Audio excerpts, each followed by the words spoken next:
पुष्पा अपने माता पिता के साथ एक झोपड़ी में रहा करती थी। उसके पिता शिवा मिट्टी से बर्तन बनाने का काम किया करते थे।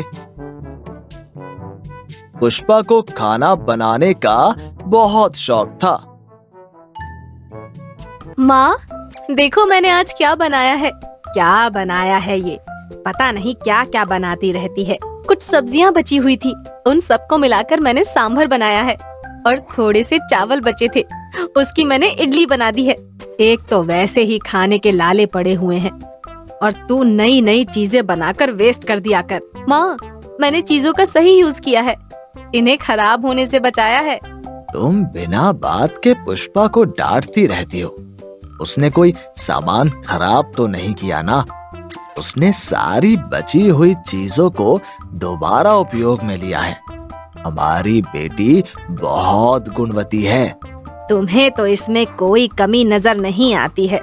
कल को इसकी शादी हो जाएगी, वहाँ भी ऐसे करेगी तो सास बहुत मारेगी इसको। अगर ऐसा करने पर इसकी सास गुस्सा होगी तो वो और अच्छी सी कोई चीज बनाकर उसे खिला देगी, जिससे उसकी सास और खुश हो जाएगी। तुम चिंता मत करो, हमारी बेटी से कोई नाराज नहीं हो सकता। तुमने ही इसको सिर पर चढ़ा रखा है।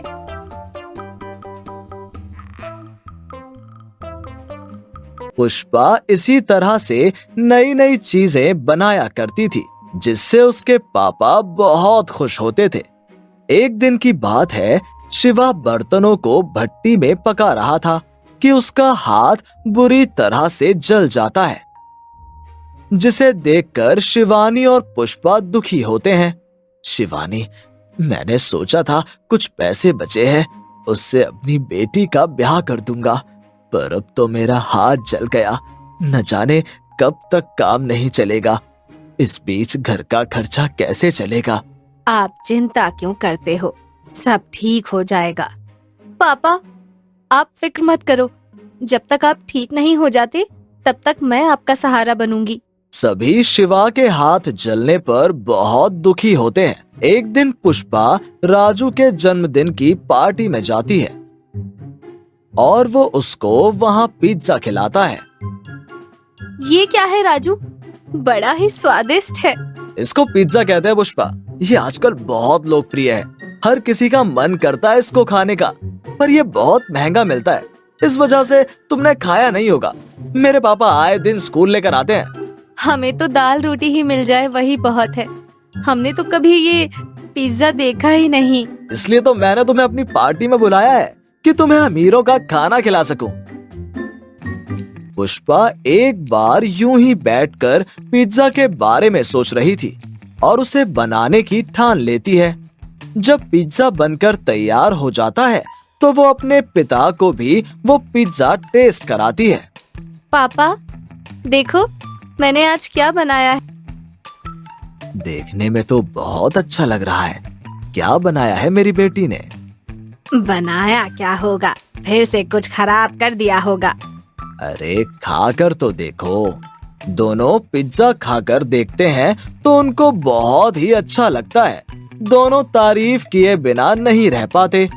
देखो तो कितना अच्छा बनाया है। ये तो बड़ा ही स्वादिष्ट है। पापा, इसको पिज्जा कहते हैं।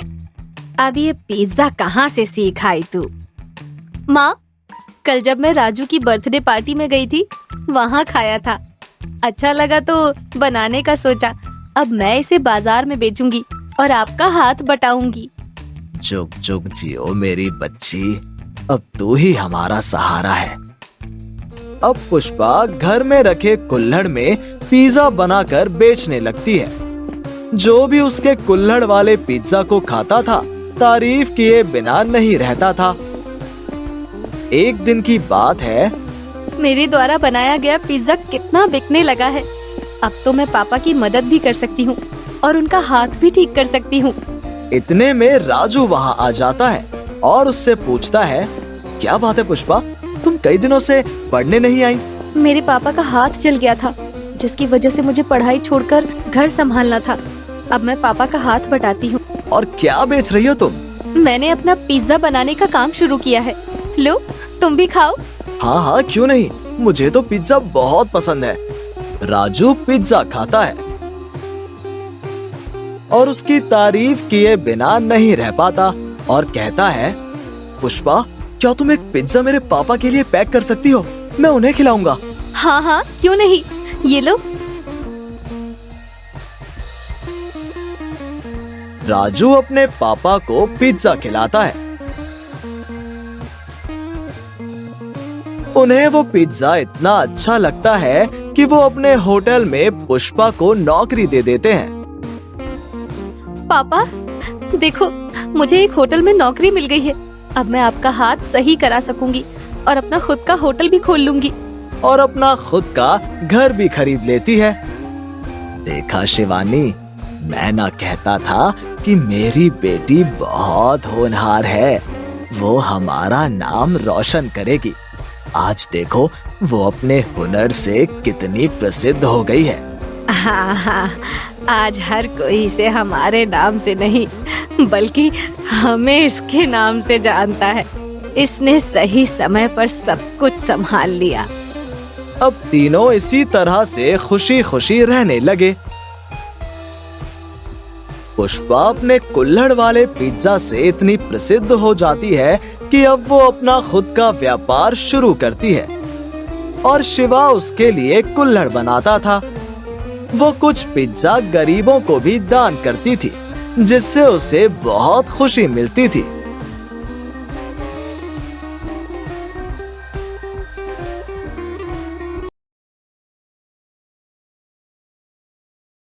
एक गांव में कालू राम नाम का एक किसान रहता था। वो दिन भर खेत में काम करके अपना घर चलाया करता था। उसकी बड़ी इच्छा थी कि उसके बेटे बहुत पढ़े लिखें और बड़ा नाम करें। इसीलिए वो अपने बेटे की पढ़ाई में सारे पैसे लगा दिया करता। पिताजी, अब तो मेरी 12वीं की पढ़ाई खत्म हो गई है और गांव में इसके आगे पढ़ने की कोई सुविधा ही नहीं है। अब मैं क्या करूंगा? अरे तू चिंता क्यों करता है? मैंने पहले ही सोच लिया था कि इसके आगे अब तुझे शहर भेजूंगा। शहर? घर का खर्च, माँ की दवाइयाँ, सत्तू की पढ़ाई और उसके बाद मेरे शहर में पढ़ने का खर्च आप कैसे उठा पाएंगे पिताजी? अभी तो मैंने 10वीं की परीक्षा दी है भैया। मैं कुछ साल पढ़ाई छोड़ देता हूँ, तब तक आप बाहर पढ़कर नौकरी ले लीजिए। उसके बाद मैं वापस अपनी पढ़ाई शुरू कर दूंगा और फिर मेरे भैया मुझे गांव में थोड़ी ना 11वीं 12वीं की पढ़ाई करने देंगे, मेरे को भी शहर भेजेंगे ना। अरे नहीं सत्तू, तेरी पढ़ाई रोककर मैं खुद की पढ़ाई करूंगा। तू पागल है क्या? तुम दोनों भाइयों का प्यार देखकर आज मुझे अपनी परवरिश पर गर्व हो रहा है। भोला शहर पढ़ाई करने चला जाता है। 3 साल बाद एक बड़ा बिजनेसमैन बनकर लौटता है। अरे मेरा भोला आ गया। देखो देखो, सूट बूट में एकदम बिजनेसमैन लग रहा है। कॉल मी विल्सन। भोला बहुत ओल्ड फैशन नाम है डैड।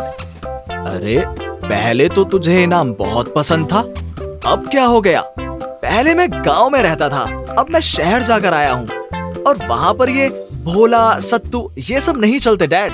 और आप भी अब मुझे विल्सन ही बुलाइए प्लीज। अच्छा अच्छा, चल छोड़ ये सब, घर चल, माँ से मिल ले। इतने छोटे से घर में मेरा दम घुटता है डैड। मैंने एक बंगलो लिया है, आप लोग चाहे तो वहाँ आ सकते हैं। अच्छा मैं चलता हूँ। सत्तू की बात सुनकर कालू के दिल को बहुत ठेस पहुँचती है और उसकी तबीयत बिगड़ जाती है, जिसके कारण अब वो खेत जाना भी बंद कर देता है। सत्तू की माँ भी अक्सर बीमार रहती थी, इसीलिए घर में खाना सत्तू ही बनाया करता था, जिस कारण वो अपने पिता के साथ कभी खेत नहीं गया। इसीलिए उसे खेती बिल्कुल भी नहीं आती थी। सत्तू खुद को बहुत लाचार महसूस करता है और कहता है, घर में पैसे बिल्कुल भी नहीं है। अब अगर मैं पैसे नहीं कमाऊंगा तो आपका इलाज कैसे होगा? घर कैसे चलेगा पिताजी? मुझे जल्द से जल्द कोई काम शुरू करना होगा। अरे तू खाना बड़ा अच्छा बनाता है, तेरे हाथ के राजमा चावल तो कोई कितना भी खा ले, पेट तो भर जाता है, पर ये मन नहीं भरता। तू राजमा चावल बेचने का काम क्यों नहीं शुरू करता? सत्तू को खाना बनाना तो आता ही था, वो राजमा चावल बहुत अच्छे बनाया करता था। इसीलिए वो राजमा चावल का ठेला खोल लेता है। राजमा चावल ले लो, राजमा चावल, बस 20 रुपए प्लेट, राजमा चावल। अरे सत्तू, तू राजमा चावल का ठेला कब से लगाने लगा रे? और बस 20 रुपए में? सही है, जरा एक प्लेट तो लगा। कोई काम तो करना ही था ना चाचा जी, घर भी तो चलाना है। भगवान तुझ जैसा बेटा सबको दे। विमल सत्तू के बनाए राजमा चावल को खाकर उंगलियां चाटता रह जाता है और उसे 20 की जगह 50 रुपए देता है। विमल सत्तू के राजमा चावल की हर जगह बड़ी तारीफ करता है और धीरे धीरे सत्तू का ठेला बहुत फेमस हो जाता है। सत्तू के ठेले के बाहर राजमा चावल खाने के लिए बहुत लंबी लंबी लाइन लगना शुरू हो जाती है। वो राजमा चावल से बहुत पैसे कमाने लग जाता है। अपने बड़े बेटे को सारी मेहनत की कमाई लगाकर पढ़ाया और वो मेरे साथ गद्दारी कर गया। और एक तू है बेटा, भगवान करे तुझे मेरी भी उम्र लग जाए। सत्तू दिन रात मेहनत करता और राजमा चावल बेचता। कुछ दिनों में ही सत्तू का बिजनेस इतना अच्छा चलने लग जाता है कि बड़े बड़े लोग भी अब उसके ठेले पर आकर खाना खाने लगते हैं। आप इतने सस्ते में राजमा चावल क्यों बेचते हैं?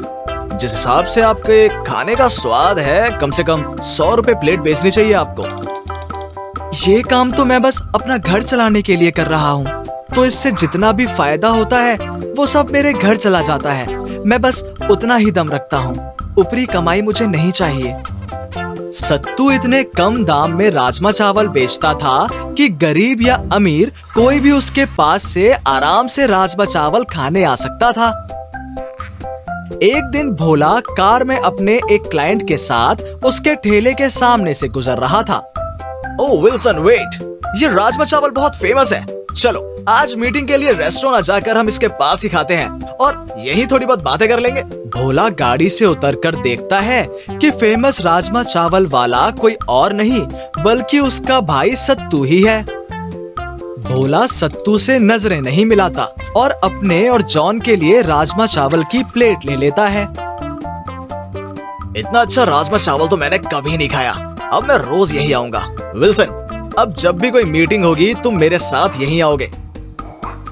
अरे सर, मैं आपको 5 स्टार होटल में लेकर जाऊंगा। क्या यहाँ फुटपाथ पर खाएंगे आप? स्ट्रीट फूड हेल्थ के लिए बहुत खराब होता है। हाँ, मुझे तो स्ट्रीट वाला राजमा चावल ही खाना है यार।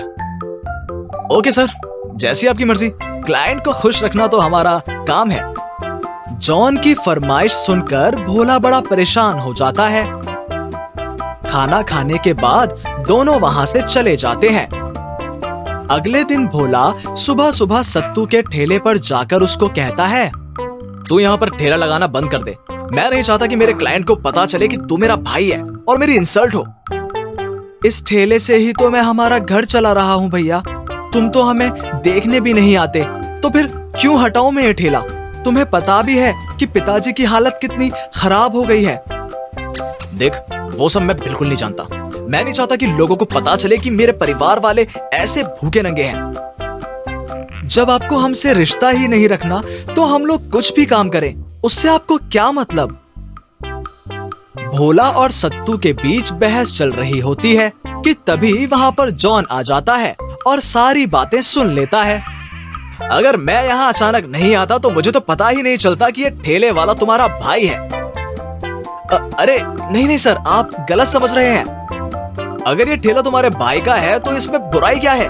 तुम्हें तो बल्कि गर्व होना चाहिए कि तुम्हारे भाई का राजमा चावल इतना फेमस और लाजवाब है, पर तुम्हें तो अपने भाई की गरीबी पर शर्मिंदगी महसूस होती है। ऐसे आदमी के साथ मुझे बिजनेस करना ही नहीं है। Deal cancel.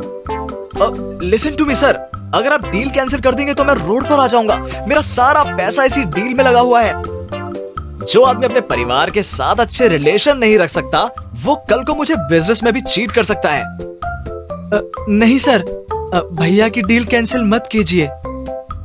देख रहे हो विल्सन, तुम्हारा भाई तुम्हें कितना चाहता है और एक तुम हो। सत्तू, मेरे पास तुम्हारे लिए एक डील है। मैं एक होटल खोलने वाला हूँ। मैं चाहता हूँ कि तुम मेरे हेड शेफ बनो। I want to work with you. John Bhola के साथ अपनी डील कैंसिल कर देता है, जिसके कारण भोला को इतना लॉस होता है कि उसे अपना घर, गाड़ी, जायदाद सब कुछ बेचना पड़ जाता है और वो सड़क पर आ जाता है। इसके विपरीत सत्तू हेड शेफ बन जाता है और उसके राजमा चावल को खाने फिल्म स्टार्स भी आने लग जाते हैं। सत्तू की लगन और सच्चे मन के कारण अब वो इतना पैसा कमाने लग जाता है कि खुद के लिए एक घर और गाड़ी भी खरीद लेता है। उसके माँ बाप उसकी सफलता से बहुत खुश होते हैं। एक दिन सत्तू के घर पर भोला पहुंचता है। सबसे टेस्टी राजमा चावल बनाने वाले का घर यही है क्या? अरे विल्सन जी, आप यहाँ क्या कर रहे हैं? आज अपने बड़े बंगलों में नहीं हैं आप? मैं भोला हूँ पिताजी, आपका भोला। कुछ पैसों के घमंड ने मुझे इतना अभिमानी बना दिया था, पर भगवान ने मुझे उसकी सजा दे दी है। मैं अपनी गलती समझ चुका हूँ, मुझे माफ कर दीजिए पिताजी। हमने तो बहुत पहले ही आपको माफ कर दिया था भैया, बस हम चाहते थे कि आपको अपनी गलती का एहसास हो जाए। ये घर तो आपके लिए हमेशा ही खुला है। कालू राम भोला को माफ कर देता है। इसके बाद भोला भी सत्तू के साथ मिलकर काम करने लग जाता है और सब खुशी खुशी पहले की तरह रहने लग जाते हैं। हेलो दोस्तों, कैसे हैं आप सब? हमारी कहानियां देखने के लिए हमारे चैनल को सब्सक्राइब कीजिए और हाँ, बेल आइकॉन पर क्लिक करना मत भूलिएगा।